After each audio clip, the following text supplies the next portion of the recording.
감기로 목이 좀 가서 이야기 좀 들어주세요.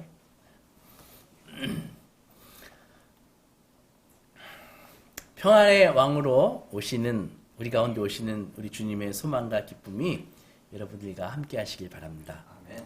우리 교회는 사실은 대강절 기간에 초를 이렇게 장식해 놓습니다. 그래서 하나는 기다림의 초, 그리고 소망의 초, 화해의 초, 기쁨의 초, 이렇게 이제 한 주 한 주 지날 때마다 이렇게 불을 밝혀 놓거든요. 그래서 우리 마음에도 그런 빛이 밝혀지기를 이렇게 소망하면서 그런 세러모니를 하는 것이죠. 우리가 대강절에 기억해야 할 사람들이 참 많이 있는데, 먼저 예수님의 어머니인 마리아를 기억해야 하지만, 이 시기에 우리가 잊지 못할 사람이 바로 세례 요한입니다.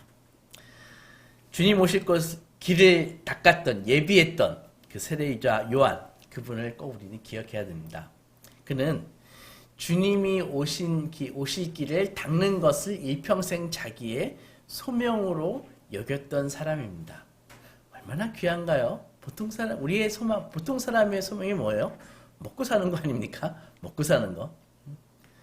그런데 이 세례 요한이라는 사람은 주님이 오실 건데 그 오실 길을 자기가 먼저 앞서서 평탄하게 하실 것이다. 그래서 주님이 오실 것이라는 것을 외치는 것이 나의 소명이다. 그런 생각을 했다고요.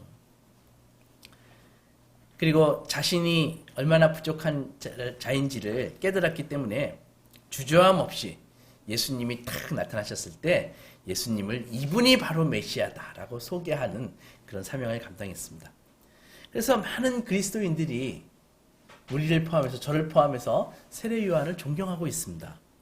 이스라엘이 오랫동안 로마의 식민지로 살면서 종교는 다 이권을 탐하는 그 사이비 권력이 돼버렸고, 그 당시에 백성들은 자기들이 제사장 나라와 거룩한 사명으로 소명을 받았는데도 불구하고 그런 사실을 까맣게 잊어버리고 요즘처럼 욕망의 숲속을 그냥 걷고 살고 살았습니다. 그런 그들에게 요한은 탁 나타나가지고 채찍과 같이 우리 하나님의 백성들은 이렇게 살면 안 됩니다. 우리가 마땅히 살아야 할 삶이 모세와 선지자 시편에 기록되어 있지 않습니까? 라고 아주 일깨워주는 날카로운 회초리의 역할을 요한은 감당했습니다. 회개하라, 하나님의 나라가 가까이 왔다 라는 이 광야에서 울리는 이 세례 요한의 설교를 듣고 많은 사람들이 요한에게 몰려들었습니다. 예루살렘과 온 유대와 요단강 인근에 사는 모든 사람들이 세례 요한 앞에 나왔고 자기들의 죄를 고백했고 세례를 받았다고 성경이 이야기해주고 있습니다. 여기서 죄라는 말은 헬라어 하마르티아라는 말인데, 그것은 개인이 짓는 그런 구체적인 죄가 아니라 그 말은 마땅히 가야 할 길에서 탈선했다, 그런 의미입니다. 그래서 우리의 생각과 행동으로 기준이 되는 하나님의 법을 거슬렀다, 그런 말이라고요. 사람들은 요한 앞에 나와서 자신의 죄를 고백했습니다. 죄를 자백했다는 말은 그 의미는 과거의 부끄러운 삶을 청산하고 하나님의 뜻에 맞는 삶을 살겠다라고 하는 그런 결심이죠. 그런데 요한 앞에 나온 사람들 중에 놀랍게도 바리새인과 사두개인들의 어떤 사람들도 있었습니다. 그런 종교인들도 있었습니다. 원래 이 바리새인과 사두개인들은 구약 성경에 보면 그런 사람들이 나와 있지가 않죠. 그분들은 신구약 중간기 때 그때 나타났던 사람들입니다. 헬라가 세계를 제패할 때 헬라의 그 말바꿈에서부터 이스라엘과 유대와 유대교를 지키기 위해서 일어났던 운동이 바로 바리새 운동, 사두개 운동이라고요. 그래서 그들은 헬라에 맞서서 유대교를 지켜냈다고 하는 자부심이 대단한 분들이었습니다. 그래서 항상 자기들이 종교적으로 얼마나 떳떳한 삶을 살았고 그걸 막 자랑했던 그런 사람들이라고요. 그런 그들이 광야에서 집도 없이 약대 털옷을 입으며, 낙타 비슷한 거 있어요. 그 가죽의 털옷을 입고 메뚜기와 석청, 돌에서 나는 꿀, 그걸 먹으면서 그런 은둔 설교자 앞에 그 사람들이 나왔다고요. 그래서 엎드렸습니다. 바리새인이 세례 요한한테 엎드린다? 사두개인이 세례 요한에게 없댄다고 있을 수 없는 것입니다. 그러므로 요한에게 나왔던 바리새인과 사두개인들은 사실은 대단히 깨어있는 분들입니다. 그런데 그렇게 깨어있는 분들이 왔으면 요한이 칭찬할 법한데도 불구하고 아주 준엄하게 꾸짖습니다. 독사의 자식들아, 누가 너희를 가르쳐 임박한 진노를 피하라 하더냐. 야, 무섭죠. 일반 백성으로부터 높임받고 존귀받는 것에 익숙한 바리새인과 사두개인들에게 독사의 자식들이라고 부른다고요. 요한은 바리새파 혹은 이 사두개파라는 자부심에 가득 차서 다른 사람을 자기보다 낮춰보는 그들의 허위의식을 산산조각내고 있는 것입니다. 모두의 존중을 받았던 그들을 향해서 독사의 자식이다 이렇게 부르고 있으니까 그들은 그들이 쓰고 있는 그 종교적인 두터운 가면이 깨어지는 고통을 느꼈을 것이라고요. 그동안 욕심껏 살면서 오히려 거룩한 사람이라고 하는 그 가운까지 걸치려고 했던 그들의 탐욕이 사정없이 요한에 의해서 폭로되고 있습니다. 그래서 뭐라 그랬어요? 그러므로 회개에 합당한 열매를 맺고 속으로 아브라함이 너희 조상이라고 자랑하지 말라. 이미 도끼가 나무 뿌리에 놓였으니 좋은 열매를 맺지 않는 가지마다 다 찍어서 불에 던지느니라. 막 이렇게 설교했다고요. 그들에게 필요했던 것은 아브라함의 자손이라고 하는 이 알량한 자부심이 아닙니다. 왜 그렇습니까? 요한이 말하듯이 하나님은 돌 가지고도 아브라함의 자손을 만드실 수 있는 분이시기 때문입니다. 그래서 그들에게 필요한 것은 나는 아브라함의 자손이다라는 자부심이 아니라 회개에 합당한 삶이라고요. 그러면 무엇이 회개에 합당한 삶일까요?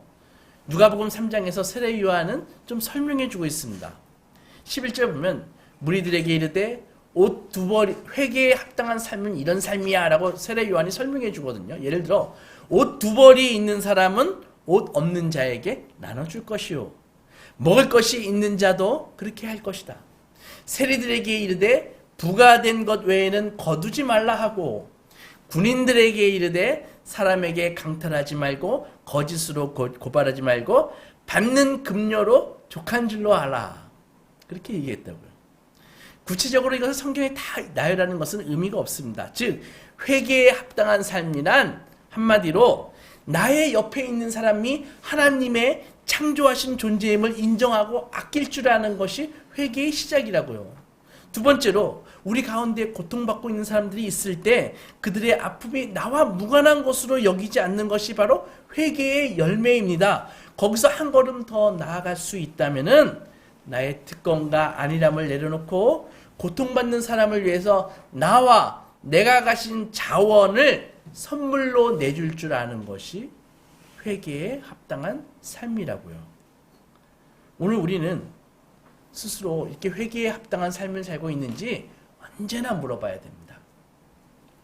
누군가를 혐오하거나 경멸하고 있지 않는지, 나의 이익을 위해 누군가를 수단으로 여기지 않는지, 나는 아주 인색해서 드림이나 혹은 남에 대한 평가를 아주 낮게 하고 있지는 않은지, 나의 특권을 강화하기 위해서 누군가를 억울하게 만들고 있지 않는지 우리는 항상 생각해야 되는 것입니다. 그런 의미에서 우리 모두는 다 세례 요한의 외침 앞에 지금 서 있는 것입니다. 아브라함의 자손됨을 자랑하지 말라. 너가 하나님의 자녀됨을 자랑하지 말라. 오히려 하나님의 자녀라면 하나님의 자녀된 삶을 살라 라고 세례 요한은 외치고 있는 것입니다. 이 세례 요한의 이야기를 읽으면서 줄곧 드는 생각이 있었습니다. 오늘날 교회에서 목회자는 과연 세례 요한처럼 그렇게 강력하게 말씀을 선포할 수 있을까?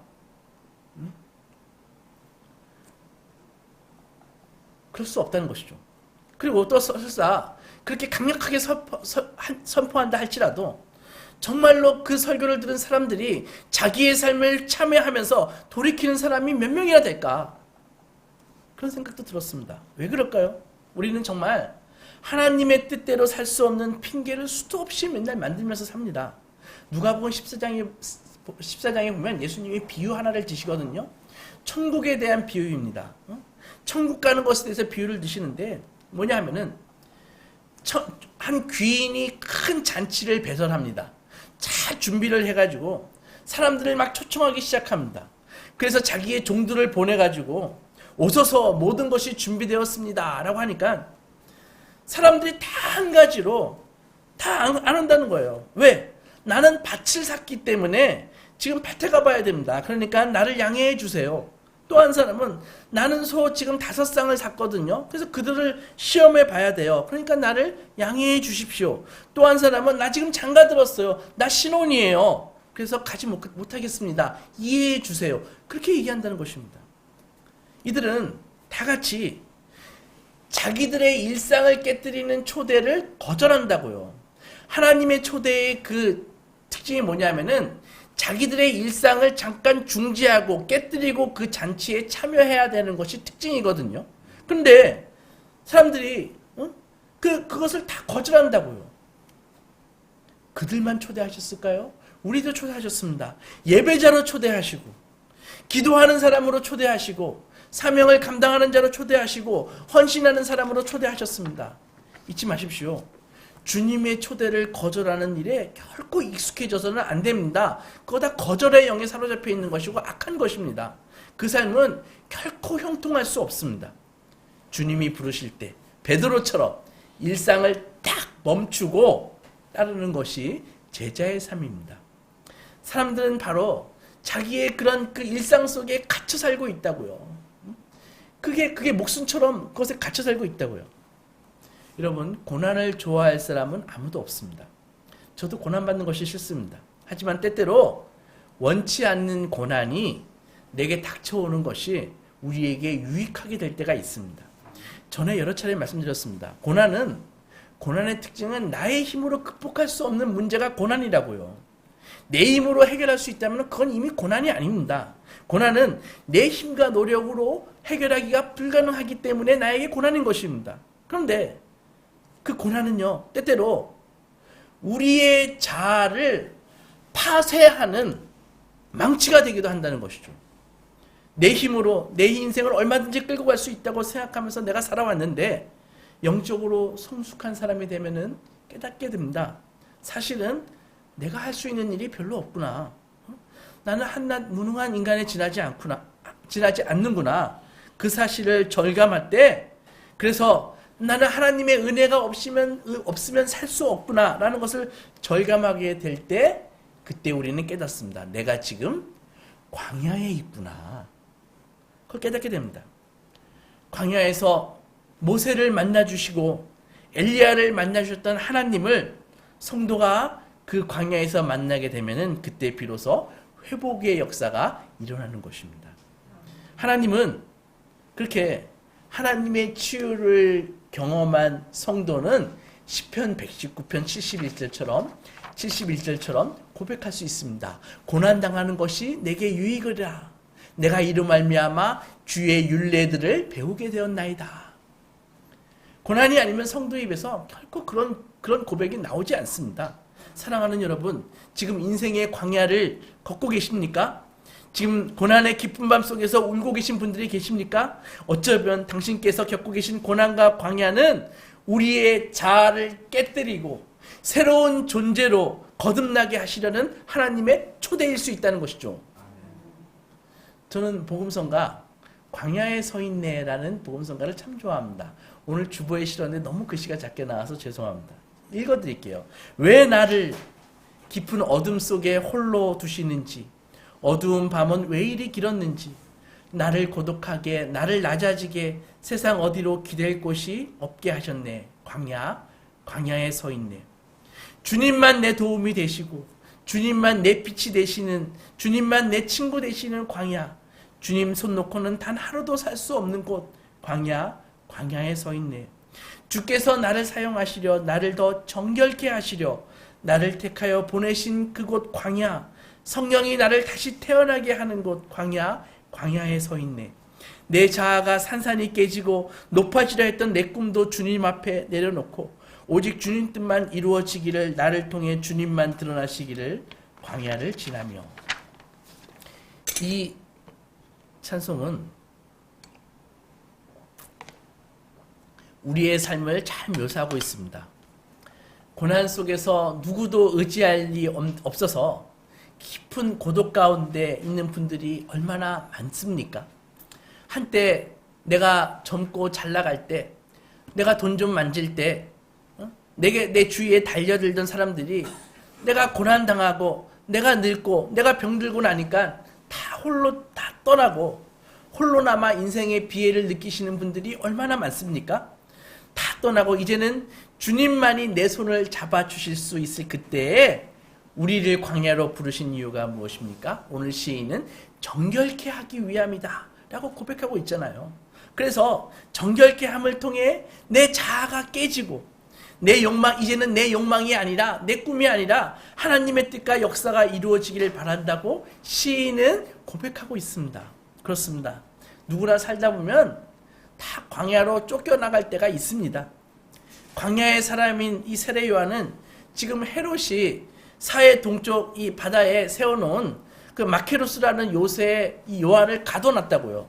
왜 가둬놨냐고 하면은 헤롯 대왕은 아들이 셋이 있었습니다. 헤롯 아켈라오, 헤롯 안티파스, 헤롯 필립. 근데 이 셋이 다 악하거든요. 근데 둘째 이 안티파스가 자기 동생의 와이프가 예쁘니까 그 바람이 났다고요.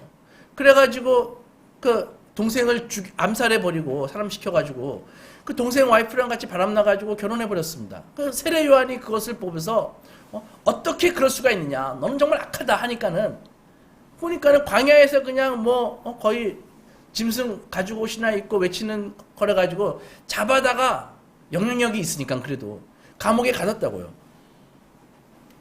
그러고 나가지고 왕이 이제 잔치를 배설을 하는데 자기의 그 정부 그 헤로디아의 딸 살로메가 그 잔치에서 막 춤을 추는데 아주 관능적인 춤을 춥니다.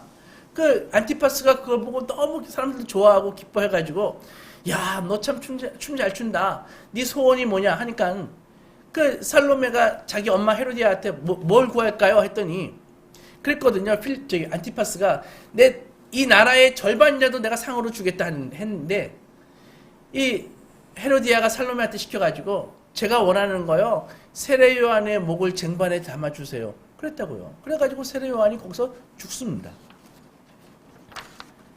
헤롯의 감옥에서 요한은 얼마나 외로웠을까요?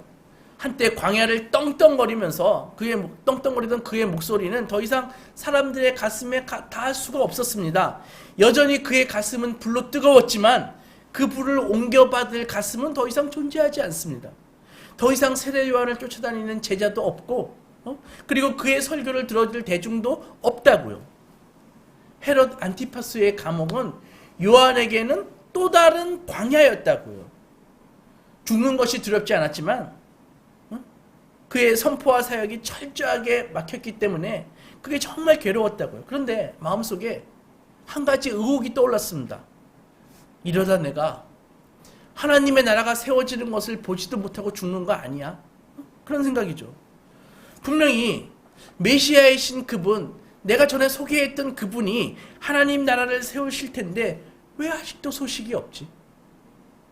그분이 만약 메시아가 아니라면 젊은 날부터 광야에 나와 메뚜기와 석청을 먹으면서 피를 토하며 외쳤던 그의 사역은 물거품이 되는 것이, 나의 사역은 물거품이 되는 것이 아닌가라는 그런 두려움에 세례 요한은 휩싸였습니다. 이게 세례 요한의 심정이었습니다. 왜 메시아가 왔는데 이렇게 조용해? 도끼로 썩은 것들을 베어내듯이 저 로마에 빌붙어서 백성들의 고열을 빨아먹고 사는 저 헤롯 일가와 종교 권력들을 다 박살내야 되는 거 아니야? 로마를 쳐부수고 하나님의 나라를 세워야 되는 거 아니야? 답답한 마음에 세례 요한은 자기에게 남아있는 제자 2명을 예수님께 보냈다고요. 그리고 질문합니다. 주님, 오실 그분이 당신 맞습니까? 우리가 다른 사람을 기다릴까요? 그런 질문을 예수님께 했다고요. 이것은 결코 불평정도 하는 질문이 아닙니다. 세례 요한 자기 인생 전체를 건 그런 질문이라고요. 그가 광야 사역의 막바지에서 예수님을 보면서 보라, 세상 죄를 지고 가는 하나님의 어린 양이다 증언하면서 자기는 자기의 사역을 이제 다 정리를 했다고요. 그리고 자기 제자들도 예수님께 다 보냈습니다. 예수님에 비하면 자신은 나는 그분께 비하면 그분의 신들매 풀기도 신발끈을 풀기도 난 자격이 없는 사람이야.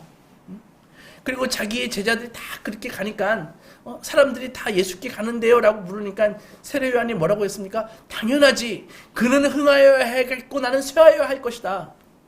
이것이 바로 세례 요한이라고요.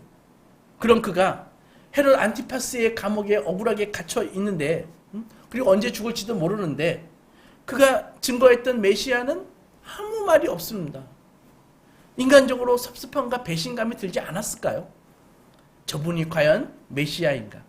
세례 요한의 눈으로 보면 예수께서 가시는 길이 자기가 예상한 길이 아니었다고요. 세례 요한은 심판자로 오시는 그런 아주 엄정한 주님을 기대했었습니다. 그래서 도끼가 나무 뿌리에 놓여 있으니 좋은 열매를 맺지 않는 나무마다 다 찍어서 불에 던질 것이다. 메시아께서 손에 키를 들고 타작마당을 깨끗하게 하실 것인데 알곡은 드리고 쭉정이는 다 불 속에 던질 것이다. 그렇게 말한 것입니다. 그가 생각하는 메시아는 순식간에 죄와 불의로 얼룩진 이 세상을 일순간에 쓸어버리시면서 새로운 질서를 가져오시는 그런 분이셨습니다. 그러나 예수님은 어떠하셨습니까? 오히려 병든 사람들 속으로 들어가셨다고요. 죄인들을 처벌하는 것이 아니라 죄인들 속으로 들어가십니다. 눈물 흘리고 있는 사람들의 눈물을 닦아주십니다. 귀신 들린 자를 부정한 사람을 불쌍히 여기시고 소외된 사람들의 벗이 되어 주셔서 보리떡 5개와 물고기 2마리로 허기진 자의 배를 채우십니다. 세상을 쓸어버리기는커녕 죄인으로 여겨지는 사람들을 사랑으로 보듬어 안아주십니다. 그래서 요한이 지금 질문하고 있는 것입니다. 오실 그분이 당신 맞습니까? 요한은 태워버리는 불로서 메시아를 증거했는데 기다렸는데 그러나 자신이 메시아라고 소개했던 예수님은 태워버리는 불이 아니라 오히려 따뜻하게 감싸 안는 불이었다는 것이죠. 우리가 다른 분을 기다려야 됩니까? 요한의 그 질문에 예수님은 답변하지 않으십니다. 그리고 그 질문을 던진 요한의 제자들에게 오늘 본문 4, 5절에 이렇게 말씀하십니다. 예수께서 대답하여 이르시되 너희가 가서 듣고 보는 것을 요한에게 알리되 맹인이 보고 못 걷는 사람이 걷고 나병한 자가 깨끗함을 받으며 못 듣는 자가 듣고 죽은 자가 살아나며 가난한 자에게 복음이 선포된다 하라. 그리고 나에게 걸려 넘어지지 않는 자가 복이 있다. 예수님은 당신이 하나님의 아들이 맞다고 요한에게 이야기하지 않으십니다. 대신에 예수님과 벌어지고 있는 그 생명회복 사건을 하나하나 보여주십니다. 이사야 35장에 나오는 그 예언이 현실화되고 있음을 보여주는 것입니다. 예수께서는 예수님이 누구신가는 예수님이 일으키시는 사건을 통해서 예수님은 자신을 설명하고 있는 것입니다. 그리스도는 바로 그처럼 은혜의 해, 희년 그 자체인 것이죠. 주님은 세상의 슬픔과 연약함 속으로 기꺼이 들어가셨습니다. 이사야 53장에 고난받는 종의 이야기가 나오는데 그 이야기처럼 우리 대신 질고를 짊어지셨습니다. 주님은 우리가 슬퍼할 때 우리와 같이 슬퍼하시는 분이 아니라 우리의 슬픔을 대신 슬퍼하시는 분이십니다. 대신 겪으시는 분이십니다. 그렇기에 주님과 무관한 인생은 아무도 없습니다. 외로움과 슬픔 가운데 계십니까? 우리의 슬픔과 외로움, 고통도 우리 주님과 무관하지 않다는 것입니다. 주님은 외부가 없으십니다. 우리는 외부가 있으니까 저와 여러분들이 구분되지 않습니까? 구분되잖아요. 그죠? 그런데 우리 주님은 하나님처럼 외부가 없으십니다. 그래서 주님이 하나님이시기 때문에 외부가 없으십니다. 그러므로 모든 사람이 다 주님의 외부라는 것이죠. 그래서 예수 그리스도를 만났던 사람들은 예수님을 통해서 하나님을 경험합니다. 그래서 예수님을 나중에 하나님의 아들이라고 고백하는 것입니다. 세상에는 도덕적으로 꾸짖고 회초리를 내리치는 사람들이 많이 있습니다. 그런 스승들이 많이 있습니다. 그분들 중요합니다. 부정해서는 안 됩니다. 예수님의 길도 회초리처럼 내리치는 길이어야 할 때가 있습니다. 그러나 세상의 성인 중에는 몸과 마음이 상한 자들의 상처와 슬픔과 연약함을 부둥켜 안고 그 속에서 빛이 새어나도록 하는 그런 사랑의 사도들을 만나기가 어렵습니다. 주님은 불의를 꾸짖는 회초리이기도 하지만 고통받는 사람들을 그저 부둥켜 안는 사랑의 품이 되시는 것입니다. 그 사랑을 경험한 사람들은 다 변화를 경험했습니다. 마태복음 11장 28절 수고하고 무거운 짐진 자들아 다 내게로 오라 내가 너희를 쉬게 하리라. 이 말씀에서 예외되는 인생은 하나도 없다는 것이죠. 사랑하는 소망교회 성도 여러분, 오늘 성경에서 요한의 제자들이 돌아간 다음에 예수께서는 당신을 에워싸고 있는 사람들에게 말씀하십니다. 그리고 질문하십니다. 너희는 무엇을 보려고 광야에 나왔느냐?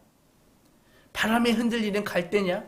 부드러운 옷 입은 사람이냐? 부드러운 옷 입은 자들은 궁전에 있느니라. 왕궁에 있다. 그러면 너희가 어찌하여 나갔느냐? 선지자를 보기 위함이었더냐? 옳다. 선지자보다 더 큰 이가 여기에 있다. 나는 선지자보다 더 나은 자이다. 내가 진실로 이르노니, 잘 들어보세요. 여자가 낳은 자 중에 요한보다 더 큰 이가 일어남이 없도다. 그러나 천국에서는 극히 작은 자라도 그보다 크니라. 라는 말씀을 하셨습니다. 이 말이 이해가 가시나요? 여자가 낳은 자 중에 세례 요한보다 더 큰 자가 일어남이 없도다. 그러나 천국에서는 극히 작은 자라도 그보다 크니라. 이 말씀은 정말 이해하기 어려운 수수께끼 같은 말씀입니다. 그래서 심지어 어떤 사람들은 세례 요한이 천국에 못 간 거 아니야? 이렇게 이야기하는 사람도 있습니다. 그러나 양심에 손을 얹고 한번 생각해 보십시오. 세례 요한의 삶이 우리보다 못한가요? 그분의 인격과 인간성, 헌신이 우리보다 못합니까?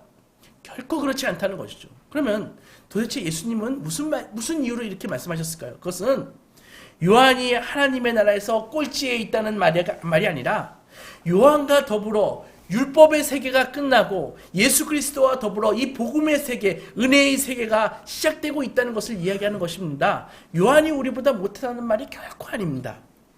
요한을 일컬어 여인이 낳은 사람 중에 가장 위대한 자라고 말씀하셨습니다. 그리고 그와 더불어 새로운 역사가 시작하고 있기 때문에 그것을 가리켜 보이기 위해서 그렇게 말씀한 것이지 우리가 요한보다 낫다는 말이 아닙니다. 우리 사회를 한번 바라보십시오. 이 적자생존의 이 진화론적인 세계관에 갇혀서 오늘도 이 만몬의 이 세계에서 욕망을 채우고자 경계하다가 낙오하고 오늘도 사람들이 속절없이 생존 그 자체로 인생의 목적을 두고 허덕이고 있지 않습니까? 이런 세상에서 믿는 자라고 하더라도 성령 충만하지 않으면 이 시대의 조류에 속절없이 쓸려다니면서 이 시대의 자식이 되어서 두려워 떠는 삶, 그 삶을 살고 있는 것이 현실이라고요. 그런 세상에서 주님은 사랑의 주님은 우리를 사랑하시기 때문에 때때로 우리를 광야로 부르십니다. 우리는 그 광야에서 회초리처럼 쏟아지는 그 말씀을 만나야 됩니다. 우리의 믿음 없음, 우리의 그 고집과 완고함, 불순종, 위선을 깨뜨리는 말씀과 만나서 우리는 다 깨어져야 한다는 것이죠. 그 광야에서 우리는 주님의 말씀 앞에 철저히 무너지고 회개해야 됩니다. 그러나 여러분, 복음은 그것이 다가 아닙니다. 깨진 상태로만으로는 새로운 존재가 될 수 없습니다. 우리는 안겨야 됩니다. 어디? 바로 깨진 마음을 품에 안고 어루만지고 소망을 주시는 주님의 넓은 품에 안겨야 됩니다. 그것이 믿음입니다. 비록 자격 없지만 생명 대신 예수의 품에 안기는 것이 믿음이라는 것이죠. 대강절 기간입니다. 예수께서 우리를 그렇게 감싸 안으시기 위해 오십니다. 주님은 오시는데 지극히 작은 아기의 모습으로 그리고 아무것도 거치지 않는 알몸으로 오십니다.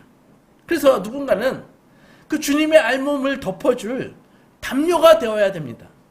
주님은 내가 바로 여러분이 당신을 덮어줄 담요가 되기를 원하십니다. 예수께서는 지극히 작은 자의 모습으로 지극히 가난하고 헐벗은 모습으로 오시기 때문입니다.